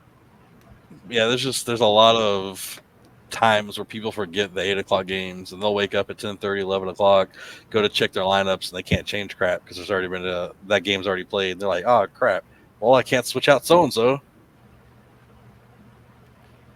Watch, this will be the 1 week the Jets snap back to life because Aaron Rodgers knows the Vikings and just has that. Aaron Rodgers doesn't lose to the Vikings. You realize this, right? he's gonna Yeah. lose to the Vikings now. I mean, Yeah, have you? I'd really like to know. Arrow Dark, are you still in the chat? Like, seriously, what is Aaron Rodgers' record versus the Vikings? I bet you it's insane. by the way, hold on a sec. What is Aaron Rodgers' record against the Vikings? If Arrow Dark is in the chat, then by the way, Maddie, that's cup holder, so you should thank him for having that awesome picture. Yeah, she Maddie, loves that. she seems very enamored with his picture. Let's Just see. the way that the Vikings defense is playing against that Jets offense that like lost to the freaking Broncos. It's like He's wow. 17, 11, and 1. So 17 and 11. and one tie game. Wow. Well, Yeah, that's not. that's actually closer than I thought. But that's a lot of games. This guy knows the Vikings. You know what I'm saying? Yeah, Like- no, he's Oh, not winning that. I would bet $100 that they lose that game. I would Yeah, bet everything in my wallet the Vikings go out there and slam them. yeah. Like, don't get me wrong. He And does. this is on the Vikings Sam is- Darnold against they the they Jets. were division rivals for his entire career. So yeah, he's played against him a lot. But yeah, Sam Darnold's been looking good. Their Take the defense Jets then. looking 59 points scored against the Vikings all year, I'm right? just saying, this is a game that has a lot of That's nuts. storylines. You know what I'm saying? Then pick the There's a Jets, lot of bro. There's a lot of storylines in this game. I will say too, the Jets have one of the least scored against teams. Also, they've only let in 3 more points scored against them than the Vikings have, but the Jets only have 76 points scored all season. They're one of the worst offenses right now for points. I cannot believe that with Aaron Rodgers that Garrett Wilson is Horrible, still dude. not producing. Like I just cannot believe it. Like why is Lazard their best wide receiver? I man? know. Because get it. Lazard and Aaron Rodgers have that rapport. The Green Bay, yeah. Yeah, it's like, but Garrett Wilson is such a good receiver. I don't care about y'all's rapport together. Feed him the ball. Give him 10 to 15 targets a game or more like neighbors and just let him do what he does. Because, It's yeah, like Lazard's Joe good, Burrow but can't pass to anybody other than Jamar Chase. Jamar I- Chase is out. Joe Burrow turns into a pumpkin. I will say this, man. And this is more along, who knows how it'll happen. And the way I looked at it in that trade between me and you, Janu, I needed a running back, so I needed Najee. So I gave you T. Higgins and Cole Kmet for Najee Harris and Tank Dell. I feel like you got the better receiver, but I needed the running back. The whole reason I'm bringing that up is because, yeah, T. Higgins is back down. He's healthy, and he's going to be playing, so he can be getting some points. But I feel like the one thing I've learned from T. Higgins, having him on my team for the last freaking, 3 years, is that T. Higgins is more of a – I don't know, a valve release for Jamar Chase. T. Higgins is more of a I can free up space so that Jamar Chase can get touchdowns and yards. When Jamar Chase is on the field by himself, he can't do anything. So if throw T. Higgins out there, T. Higgins will get his catches. He'll get 30, 40 yards, 50 yards. Hell, he can get 100 yards in a game. But for the most part, he's a extreme secondary. Hell, it's almost like Joe Burrow's first thought is Chase. His second thought is Chase, and then his third thought is Chase, but his fourth thought is Higgins. And so it's just like he'll get some, but yeah, I feel like that's more of over the years what I've realized that's Higgins' role but now that's with him being back. I think Jamar Chase is about to take off again. I think he's going to start getting a lot more yards, a lot more touchdowns. He's going to look a lot more like old school Jamar Chase. Yeah, Higgins is really just another one of those flex options, but I like him a bit more this season. I've already held Tank Dell on his good year, and they have so many freaking good talent there on the Texans offense. Is like Tank Dell will get his weeks where he could score like 20, 25 points, but we've yet to see it. And they have freaking Diggs, and they got, what's his name? The GOAT wide receiver. Collins. Yeah, Nico Collins. So it's like with those two, it's kind of hard to see the production with Tank Dell going forward. So I feel like it's kind of an even trade there, but I personally would rather have Higgins. Obviously, it's why I took him. Yeah. I would rather have Higgins over Tank Dell any day. I just needed a running back. Yeah. So I need a running back. I'll take it. Honestly, it'd be better almost to keep Najee just in case I get injuries, but I really wanted a better tight end, and I wanted Higgins, so hopefully I find another running back off the waiver. Not that I'm not happy with Pollard, because Pollard put up a nice solid 20 for me last week, so yeah, Pollard's I'm happy with that. So I almost would have offered you a bit of a better trade and took Pollard from me instead of Higgins or Najee, but I didn't want to give like, yeah, you were wanting too much, and Najee still all I needed was a 10-point a week running back, so I'm good. Yeah, and plus he was a Cowboy, so I'm higher on Pollard anyways. I just like having him on my team. So I'm just a fan of Pollard. That was another game this week that started off super boring. The Tennessee game. A lot of games, dude, were I don't know what's up with this season, dude. A lot of shit's getting flipped up. A lot of games are boring. Not a lot of touchdowns. Not a lot of scoring. Not a lot of passing. I just want to say, too, about what we were talking about earlier before it went off. Someone was saying Rodgers needs to use his weapons. At the beginning of the game, they said, and I quote, "We are going to feed our weapons this year. I am going to mainly focus on Garrett Wilson and Breece Hall and feed my two best targets." What happened? Like what happened? You have... If you go back and watch the video now, actually, Rodgers going, "I'm going to feed my two best targets, Allen Lazard." Yeah, Allen Lazard. It's like dubbed in. "I'm going to feed my two best targets, Allen Lazard, and also Breece Hall." That's what not Breece Hall anymore. Braylon Allen. Braylon Allen. Excuse me. So it's like freaking what the heck? Two best targets. Okay, Allen Lazard and Braylon Allen.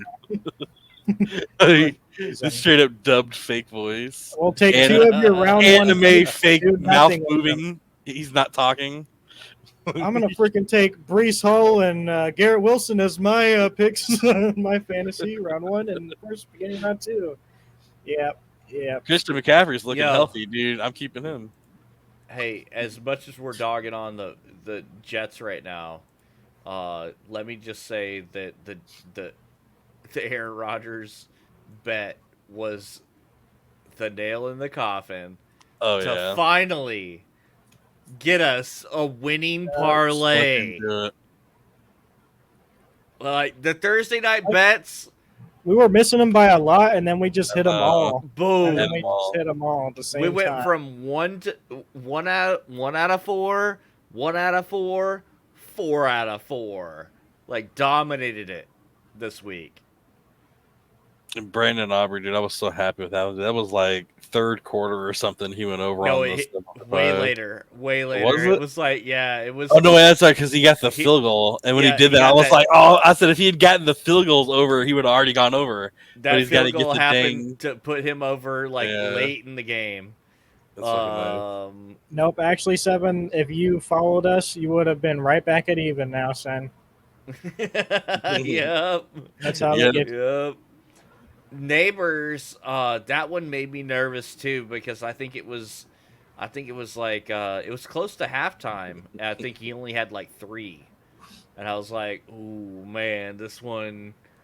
And then the Aaron Rodgers, I actually, I thought we failed that one. Actually, it was last night while we were watching Monday Night Football that we confirmed that he'd hit like 225 yards. yep. And I was like, "What?" And that's when I looked it up and saw that we actually hit our first parlay of the season. I was so excited. Yeah, Nice. that was a nice one, dude. I hit I, 2 don't- of them this week. I was gonna say, I honestly thought, this was the nervous one for me. Which, yeah, oh, I hit 3 of them. I think with this parlay, that was the third one I hit. I hit that 50 on Prize Picks, and then my little cheap shot with Brandon Aubrey. But anyway, yeah, I honestly thought CD Lamb was going to be the one that wasn't going to go over for us. And then he did. I mean, he finished 98 yards. He didn't go over 100. But I thought with the CD Lamb, the way the Giants game was going to go, I thought we were going to blow them out first half and then be running the ball constantly second half. As CD Lamb was going to get maybe a Yeah. 40-yard touchdown in the first half. He finished with 60 or 70 yards and then get 5 yards receiving in the second half. But yeah, I'm happy it didn't go that way. No, that was the one. I mean, I was super confident on that one. I thought for sure that was going to be his first 100-yard game.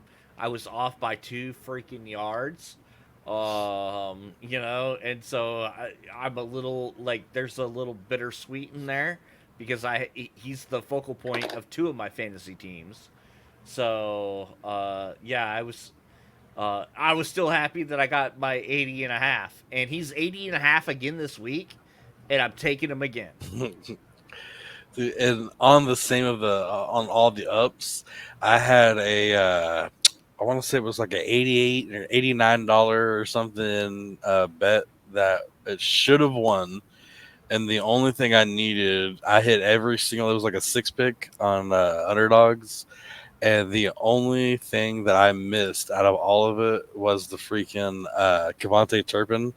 I had Kevontae Turpin over 6.5 yards, and he got 2 or 3 targets and missed every one of them. And every single one of them was like an 8 to 9 yard throw. And it's like, dude, all you had to do was make one catch, and you won me $80. But he didn't catch anything, and yeah, he cost me $80. But besides that, I was still up 3, so I'm good. Just could have been a lot better of a week if Kevontae Turpin had made a single catch for me.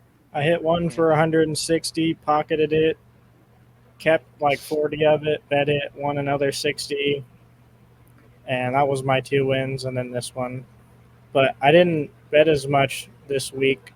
I took a little bit of a break. This week I'm coming back. I'm going to hit my first spread in a little while, so we're going to see how that goes. I'm going to be doing it on the Atlanta Falcon and Tampa Bay game. So honestly, I think for my pick for this week, I think I'm going to take Mike Evans over 4.5 receptions on my pick. Ooh. And I feel like that is extremely low for Mike Evans. I think that they're going to start using him more. Last week, he hit 14 targets against Philly.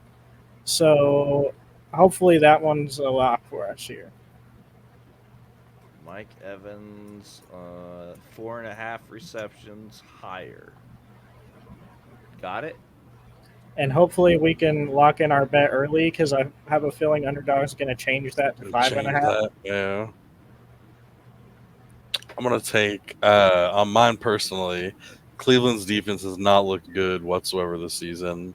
They haven't been good pretty much at anything. And so on the flip side of that, Jaden Daniels, like we talked about, has been looking phenomenal. And so I'm gonna jump on the bandwagon for 1 week. I'm gonna hope that he keeps it going for one more week. I'm gonna take Jaden Daniels over on passing yards. Looks like they got him around 224 yards passing. And yeah, I think against Cleveland he can easily go over 224 yards on passing.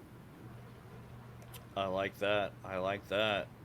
I like these 3 picks so far. CD Lamb over on receiving. Um, what else did we say? Mike Evans over on receptions, and Jaden Daniels over on passing yards. Yep. I, you know, those are those are 3 pretty good picks. I like them. Now Now we'll we'll just have have to to get get we'll get Dab's pick in there, and we'll publish those our pick for this week's our week 5 prime time parlay, and obviously we'll get that posted in the Discord. Damn. And for anyone Oh, that's thank you, doing Lobster. bets, by the way, too, this one I feel like is hell of a lock. If you're on underdog, take the Chase McLaughlin 2 extra points made at the least. It ties. If you're trying to take a super easy, safe bet, that 2 extra points should be hella easy for Tampa Bay on this game. I'm very confident on that pick. Yeah, and there's one of the other ones too. This isn't what I'm taking on here, but one of the picks I feel like is almost another short pick is the Derrick Henry over on rushing yards. I wouldn't normally take it, dude. He's at 89.5 yards on rushing. Derrick Henry has been 80 to 90% of the rushing game for Baltimore, and they are a extremely rush heavy defense. And the So Justice Hill receiving yards, I hit that like twice yeah, already this season. yep. So yeah, dude, if you're looking at taking maybe another good little surefire bet, Derrick Henry on rushing yards looks real good right now. They do the I same think thing that every game. Throw it to Justice Hill, run the And ball. then run it to Derrick. Because I that's what I said, dude. Derrick Henry is not a receiving back, but he is a running back. That's why I think the best running back in the NFL, straight rushing, is Derrick Henry. I think the best overall receiving / running back in the NFL is Christian McCaffrey. I think that there's actually been one game, maybe more, that Justice Hill beat w- had more receiving yards than Derrick Henry had rush yards. Like, Yep. That wouldn't surprise me. Justice like Hill did the same thing on freaking whatchamacallit last year on Baltimore, dude. He's a good receiving back. yeah. He's solid. Bucky Irving, too, another underrated back that I like a lot that is gaining a pretty big role in the Tampa Bay offense. Since he is just now starting to get like a couple more attempts every single week, they still have his rushing yards pretty freaking low on underdog. So every week, except for against Detroit, he's hit over that mark. And if they're going to continue to keep using him a lot, because like Rashad White hasn't been playing that good this season, and I think they really like Bucky Irving. So taking 44.5 rushing yards on him should be pretty easy. I think he's going to honestly hit at least 70 or 80 yards on this game if they continue to keep using him more. Every single week, the attempts go up a couple 7, 9, 10. This week, probably going to be like 12, 13. So I think that one's a lot. This is an actual pick for mine. So I can't really share screen or anything, but one of the picks I actually have on Prize Pick right now, it's a 4 pick. I took Bijeen Robinson under 65.5 yards rushing. I took Juwan Jennings over 43.5 yards receiving. He's been looking great in San Francisco. And with 190 yards receiving in the last 2 weeks, 43 yards receiving doesn't seem like much. Chuba Hubbard over 65.5 yards. Carolina's not looked amazing, but they have recently. And so with them looking so good recently, him over on rushing yards look pretty good. And then Chris Godwin over on receiving yards. Chris Godwin's, I think he's going to be able to get the receiving yards there easy. And they have him, it's set at a 67-yard line for Chris Godwin on the over-under. But Yeah, they have higher him marked. Yeah, they have him marked down right now to a 42.5 yards. So I definitely took him over on that. I know we didn't have it like an official injury report this week, but off the top of your head, is there any like major players that got injured Rashi that are? Rice. Oh Yep. yeah, that's right. Because I'm a Rushy Rice owner. That wouldn't hurt. That wouldn't hurt. Luckily, I got Pickens on my bench, and so he'll be moving up into that starter wide receiver role on my team now. So, Let me not a see. huge loss for me, but big loss for Kansas City, like IRL, because I mean Hollywood Brown's already out. That's a big boost for Xavier Marcus Worthy. Lawrence apparently participated in practice. Jonathan Taylor had an injury, but I didn't think it was that serious. I can't think of any Um, other ones that. Tyler Like, Batty was ruled out on the Broncos. Anthony Richardson was out for a little bit, but he came back in the game. So I don't think it's going to be that serious with him. Maybe he misses next game. We're not really prepared for this, so we're just pulling it up now. But I remember off the top of my head. And then Jonathan Taylor hurt his ankle and didn't return, so it's believed to just be an ankle sprain. So he shouldn't miss too much time with that. Luckily for Jonathan Taylor owners. Then Rashi Rice was a big one. He's feared to have suffered a ACL tear yeah, that he's could out for the cost him the season.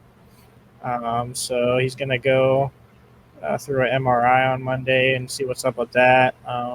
Taysom Hill was ruled out against the Falcons, didn't return. Um, Corell On that same Patterson team. Yeah, there you go. was ruled out. Fred Warner doesn't say much about him, and Trey Palmer on the Bucks. Some big names I see here, and Christian Lobster. Watson was carted to the locker room in the Green Bay game.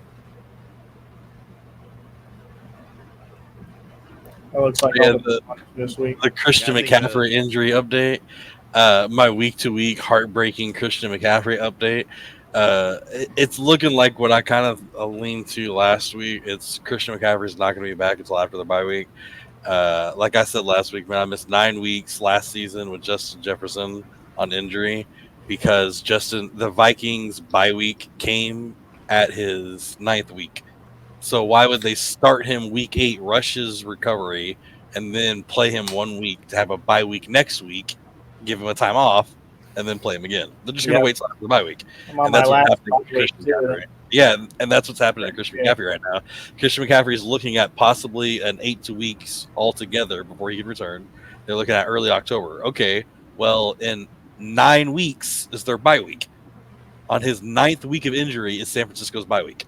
Why would they risk bringing him back before the bye week if he's already set to return around that time anyway? They're just going to let him roll through the bye week and then bring him back after. Yeah, which more means, often than not, that happens. Exactly. And with Christian McCaffrey, why not? They're winning, so why not?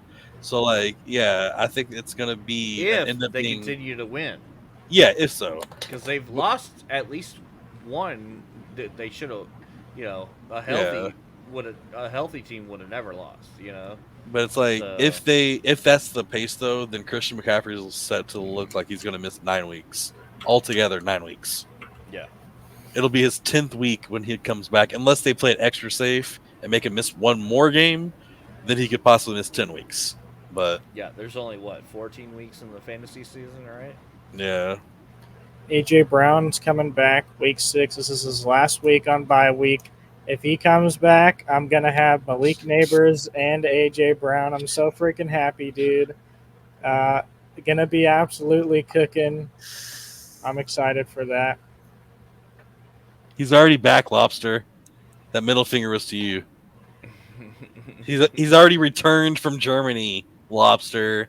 Okay, he's actually the double leg tear or whatever yeah. he's got going on. No, it's what it is his ankle injury. He's got the Achilles tendonitis or some crap like that in his tendon. And so it's a pretty common thing to happen when you have this injury. He's having to put so much more stress on his left leg because his right ankle hurts. So now it's starting to hurt his left ankle. So it's not like it's the same injury, Please pin that. but CMC copium. Jeremy silly Yeah. nannies. CMC. But yeah, so it's just one of those where I don't know. It's definitely it sucks, but the head coach said apparently CMC is how did he word it? He's running on solid ground now. So hopefully he should 100% be back by which when he said that the first thing I think that went through my head was what ground was he running on before? Yeah. Thanks, CM- because we're all doing that. right? CMC is ready to run on solid ground. His legs are working, and they can right. What else is he running on? You bringing him to the moon for NFL trading? We wanted to make sure to really not stress his legs, so we paid to have CMC flown to the moon to do running drills. Dude. But yeah, that's the CMC update. Last thing before we get on out of here, because we're a little over time normally. We had the Monday Night Football Squares. Why is it not there? It is. I spent so much. I think you rigged it, dude. I should have won. Dude, there was we got 3 out of the 4 quarters. It was a good one, dude. It was a birthday stream, dude. A lot of squares got filled. That was pretty awesome. Yeah, we had a lot of squares filled more than normal because of the birthday stream yesterday. A lot of people came in hot. So yeah. We had a lot of squares full. And Tweety, Superhero Gamers, and Helen Heels won 1,000 V-Bucks. And obviously we've got the clean board for Monday Night Football this week. It's Saints versus the Chiefs. Easy win for the Saints. But to win your V-Bucks, you got to get on the wheel or on the board 100 bits per square. Come see me in a live stream, and we'll get you hooked up. What else? I guess that's it for tonight, right? We still have our extra point.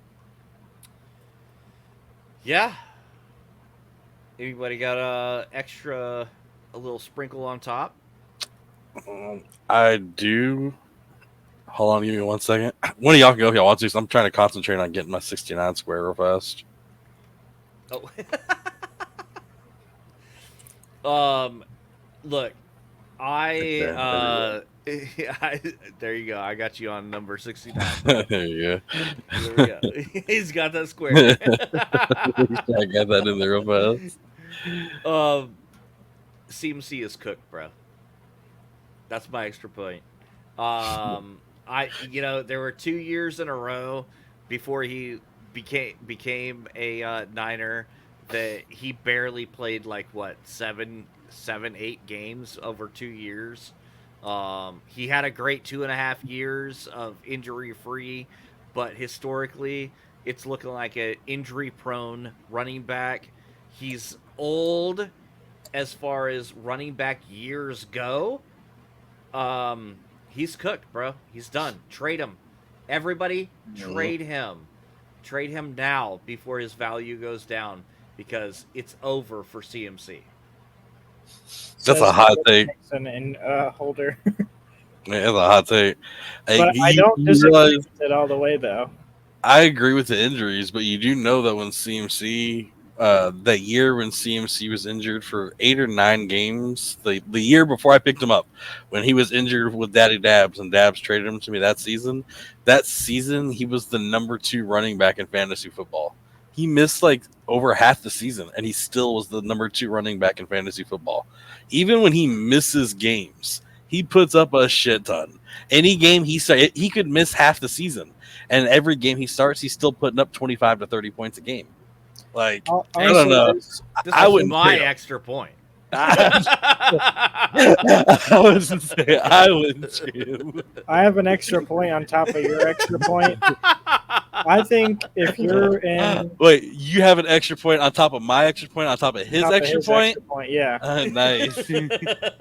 I think honestly, if you're gonna be trading CMC and you can get something that is extremely valuable and worth it, if you can get you a round 1, round 2 pick, and then maybe something else fancy on top of it, I would give him away 100% because you're just selling him high.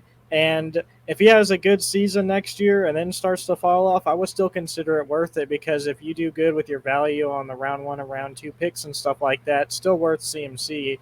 And you're Look, taking also, a way less risky approach, than think holding about it him, right I would now. say. In most of the people we're talking to in their other leagues are redraft leagues. They might not be in career leagues. Career That's leagues, true. you might consider In a hanging career on to league, them. Although 100%. I still argue sell high now because the bro is cooked. He's done. It's got over. at least He's another never 6, going to be 7 the years old in the NFL. CMC anymore. Like if you could trade him for a Brees Hall or a Malik Neighbors or just somebody that You would prefer to have Brees Hall on your team than CMC.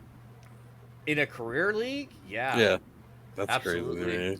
absolutely. Well, Brees Hall's a because lot younger. I He's know. I mean, That's what CMC's I'm 28, saying. dude. CMC's only 28, dude. I'm not saying that's young, That's but I old in mean, running he's back on the years. underside of 30 years old still, dude. I don't think it's over Old for in running CMC, back but I years. think that he's going to have problems with injuries where if you're in a career league, it's going to become something to where, like, what if you take that round 1 or round 2, something else fancy, and you get yourself another running back that's not going to be injured all the freaking time? Like, yeah, it sucks to sell him, and you can hold him, but to be able to get that much value for a guy that could keep getting injured every single season, it might be worth it. Nah. Nah. Nah. I just took over the extra point. I was gonna say my actual extra point is pretty effing quick, and it is not related to anybody in the chat. Let's just say that right now. There's no way it's directed to anybody in the chat. But my extra point would be to anybody that is in fantasy football leagues. Make sure whether this is your first year, your first time you've ever been in a league, whether it's your 6th year that you've been know in the where he's league, yeah, y'all do. Whether it's your 10th season, make sure when you do trades, you always check double, triple, quadruple what the trade is before you hit accept. Because sometimes, just every now and then, you might miss things like draft picks on the trade that you didn't notice, and a trade that looks pretty fair might end up being lopsided because you didn't notice things like first round draft picks getting added to it. So just always double and triple check trades. You gotta check the fine print, bro. Check them.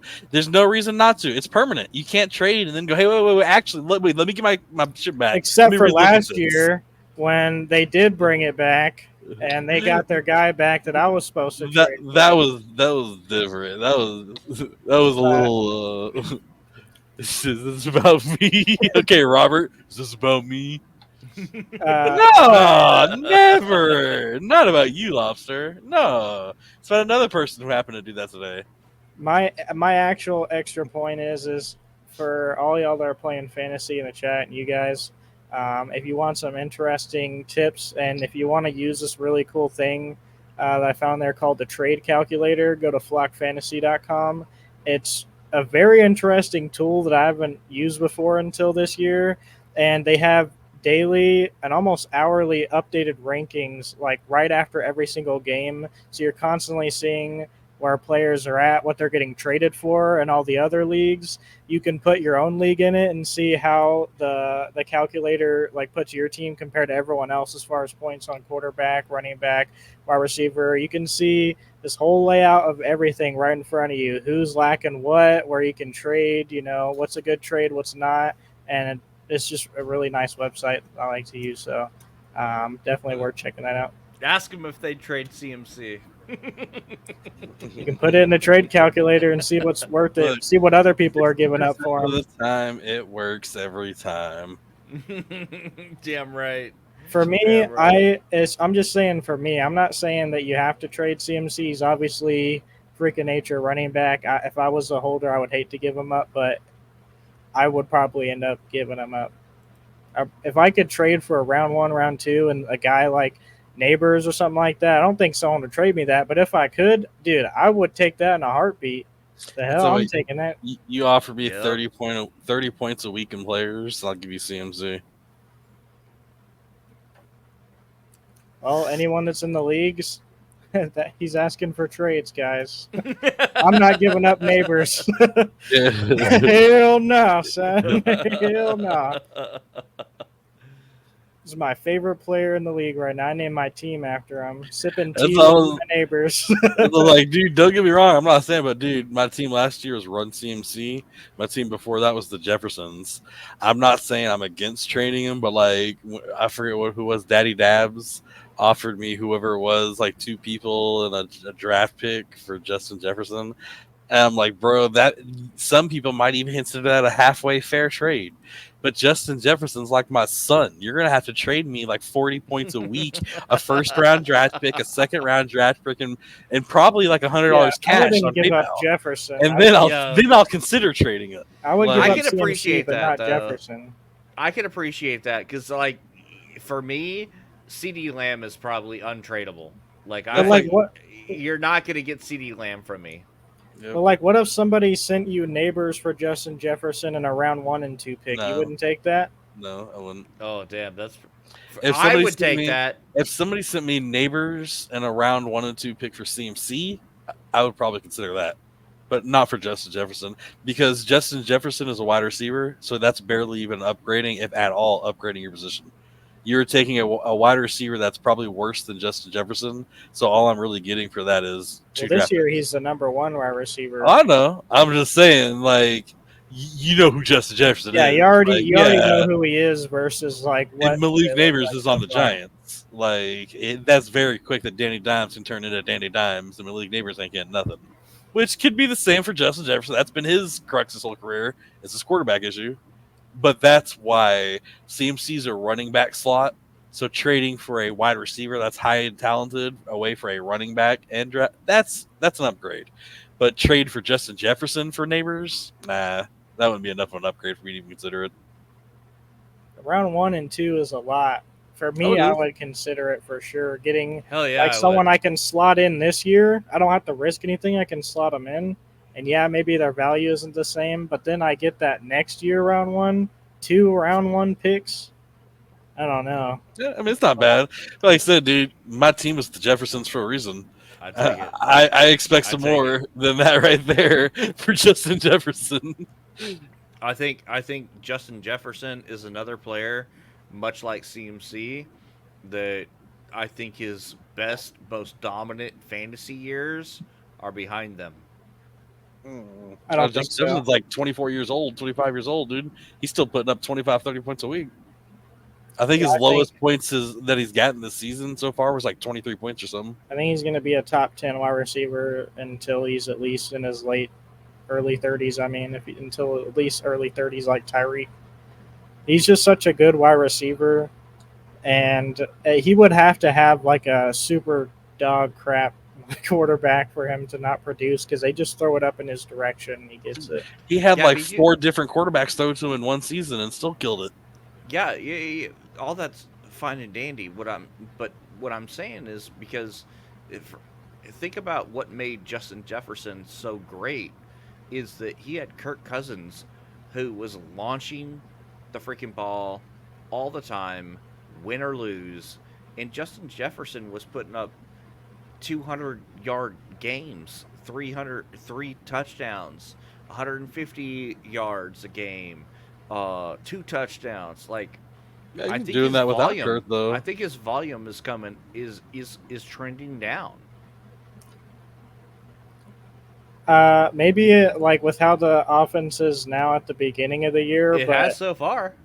Jefferson's still doing decent for fantasy, and that's just because they're not targeting him as much. He's doing decent. Look at the but target difference. This But he's last not- week, dude, whenever he played against the Giants in the first week, it was his worst week, man, right? Where he had 59 yards and a touchdown. Since then, 133 yards and a touchdown, 81 yards and a touchdown, 85 yards and a touchdown, 6 catches, 4 catches, like a 97-yard catch for a touchdown. That's 3 out of 4 games where he was under 100 yards. Okay, but it's also 4 out of 4 games where he's got a touchdown and 4 out of 4 games where he scored over 20 points. I know, but you're talking about a receiver that used to be guaranteed 100-yard games. Like he never. went over But he was 100 getting games. more volume then. He's not getting as much volume now. That's exactly what I'm saying. He's not getting the volume. I don't think that's something He's that's trending downhill down. for him though. Yeah, that's not trending downhill for him, dude. His situation's different, yeah, but for him as a player, like he's elite for sure. He's gonna, especially towards the end of the season, the Vikings offense is doing good with what they're doing. So they don't have to rely on Jefferson. But I think as Sam Darnold kind of warms up in the offense, Jefferson's gonna get the ball more, and it's gonna be the same as it was before. It's hard to just say like, We'll see. Jefferson's going downhill. He's not going to be good anymore. It's like, why? Yeah, I think he's way too young to consider that, at least for myself. No, I'm just saying. I'm not saying he's gonna take the steep decline that I'm saying CMC probably is, but I'm saying he's trending down. So that's why I would be more apt if I was a Justin Jefferson owner and I were to get something like in a career league like ours. If I were to get like a Malik Neighbors and a first or a second round pick along with it, I'd have to take it. I'd have to think about it, especially if I got a first and a second round pick out I of would the deal. take it because of the value for next year. That's what I'm saying. Because you're getting a round 1 pick wide receiver, and then You got a guy. having 2 You're round trading a 1 guy picks that's and at the top of the league trending up versus a guy that's at the top of the league trending down. But And that's your opinion that he's trending down, and that's just not true. Like, you realize that the last year he had like 6 games in the entire season that had over 100 yards. And I actually think it was 5, and the year before that he had 9. Like, that's not even half the season. He's getting 100-yard games. He gets them, but his big thing is that he scores touchdowns. He is constantly scoring touchdowns. He's a big point scorer for fantasy football because he'll get, it might not be 100 yards, but like that week, he gets 6 catches for 80 yards and a touchdown. Still puts up like 25 points, 26 points.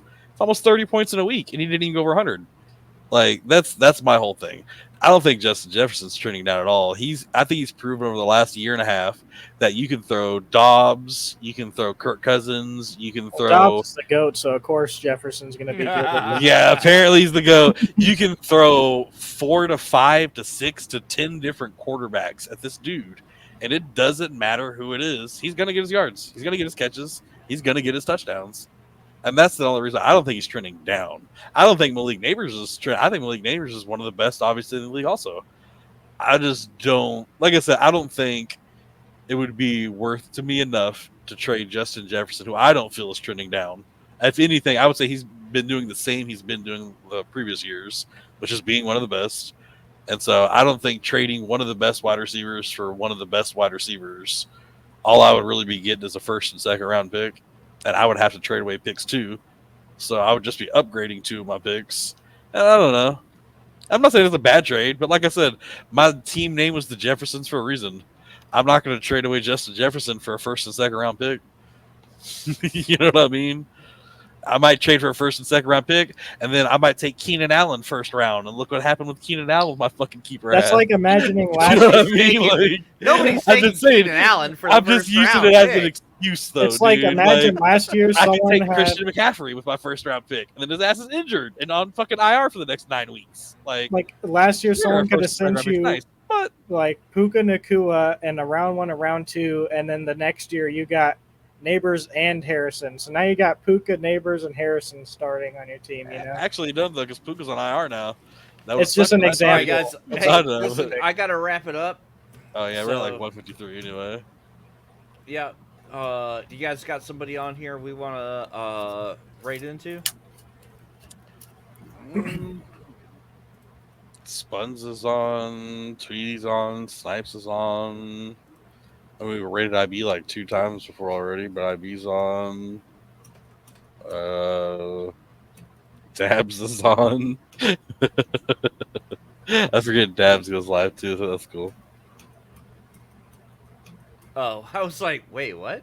And Dabs automatically goes live. Vel's on. Yeah. How about Tweety? Not for doing a Tweety raid. Tweety, one of the Monday Night Football Squares winners last week. This will be my second raid of Tweety on the day. Also, nice. Let's go again. Let's run it back on Tweety. All right, I'm gonna start it, so I'm ready whenever. Yep, gone. All right, are we doing the wave, the awkward wave?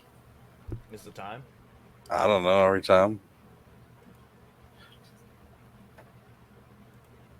And right now.